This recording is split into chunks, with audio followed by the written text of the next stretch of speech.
Welcome to our asparagus patch. It just looks like a big bunch of weeds, doesn't it? But we're going to talk all things asparagus. And I'm certainly not an expert on asparagus, but I've had them in the ground for nearly 2 years now. So getting to know a little bit more about them. But we're nearly completed our first month of autumn, and you can see the asparagus are really starting to, well, the ferns are starting to dry off, and that's once they have all become brown, then you chop them off. But we have a couple of female asparagus plants, and you know that because they have these little red berries on them. And about 3 weeks ago, I picked a few and thought, I wonder if I can start some seeds. And when you squash them, they just have these little black, I don't know if it's going to show, these little black seeds inside. And I planted them, and I'll show you the result. So I'm going to grab some more, but I'll show you the base of these asparagus. So this is the base of the asparagus plant, and you can see a tiny little spear there coming up.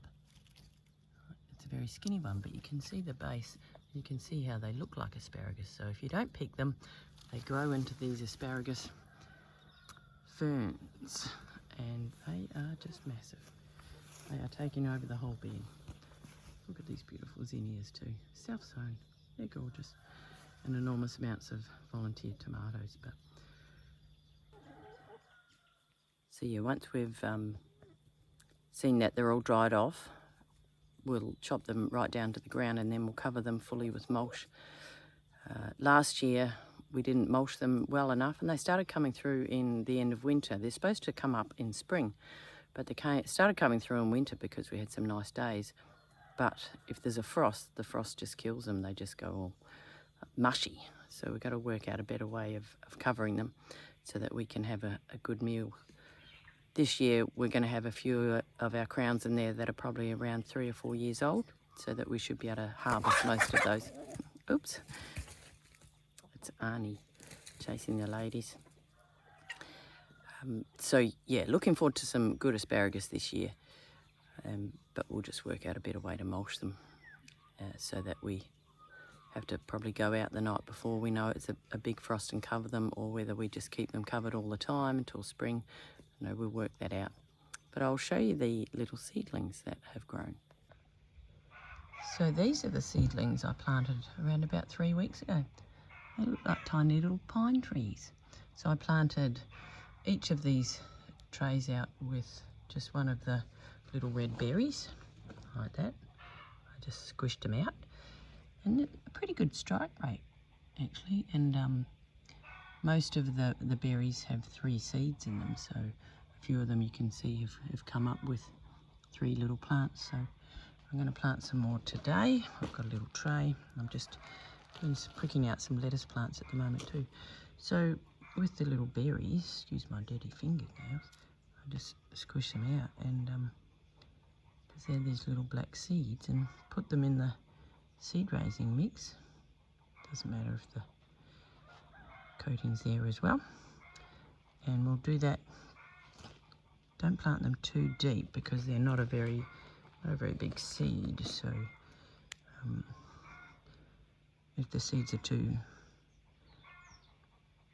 deep down, then they take too long to come up and might not grow and get a bit mouldy.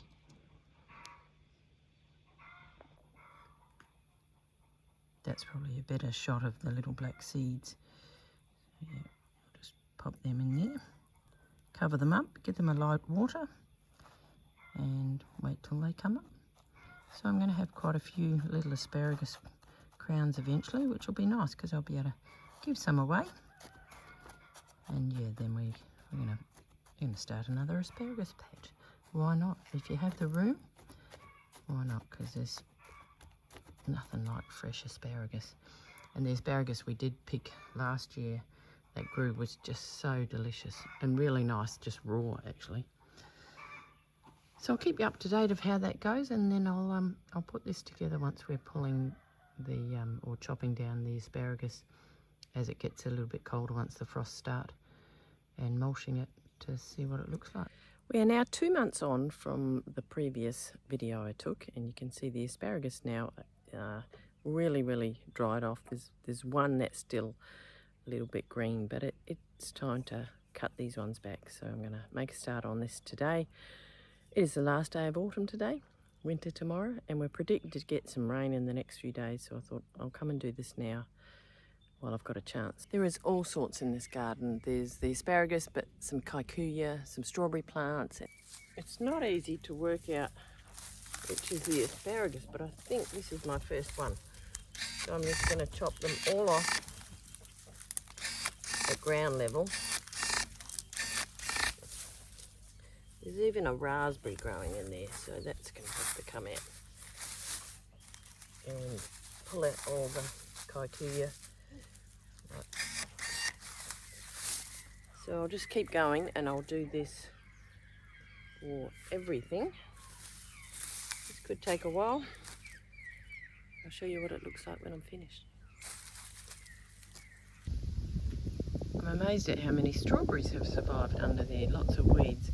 But I just stood on a, don't know if you can see it, where's it gone? Here you go. A duck egg, a rotten duck egg. It does not smell good.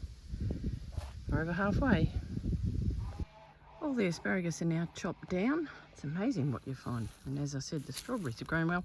But look at this little thing. One little asparagus.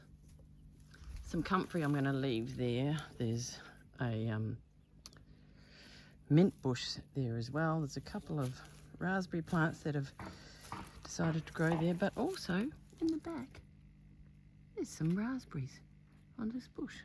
Can you believe it? One day till winter, and I'll get that tomato off. So now what I'll do is try and find the paths that are in here, mulch them, and get some mulch for the top of these beds and bed them down for winter. It's the next day. I ran out of day. We're back in the asparagus patch, and now that I've chopped them all down to a couple of centimetres at the base, now I'm just finding where they all are and putting a couple of handfuls of compost around them, like this one here, moving the dirt around, giving them some compost, and then I will mulch the whole beds and freshen up the paths. What I will try and do this year is put a good covering of leaves on them so that they don't pop through so quickly. Try and keep the ground a little bit cooler, because last year they came through in winter and then got frosted. So I'll show you what it looks like in the year. So I've finally finished the asparagus patch. Put all the bark in the pathways, got the leaves down and the loose end down as mulch.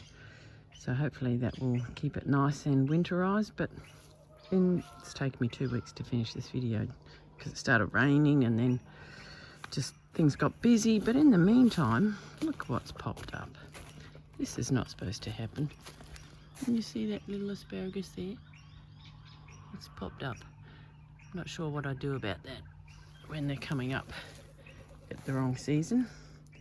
I'm going to have to just keep an eye on them and cover any with frost cover when it looks like we're going to have a frost. But I'll take you and show you what the little seedlings look like. So here are the seedlings about 2 months on after I originally planted them, and I separated them so that they got to grow a little bit more, and they're really growing well. So now I need to decide where I'm going to put them. So my little experiment of can I grow asparagus from seed from my asparagus? The answer certainly is yes. The trick is now finding somewhere to put them, or maybe giving some away. But I'm really happy with the result, and hopefully we'll get to plant some of these trees this weekend. So until next time, thanks for watching, and we'll see you back on the farm.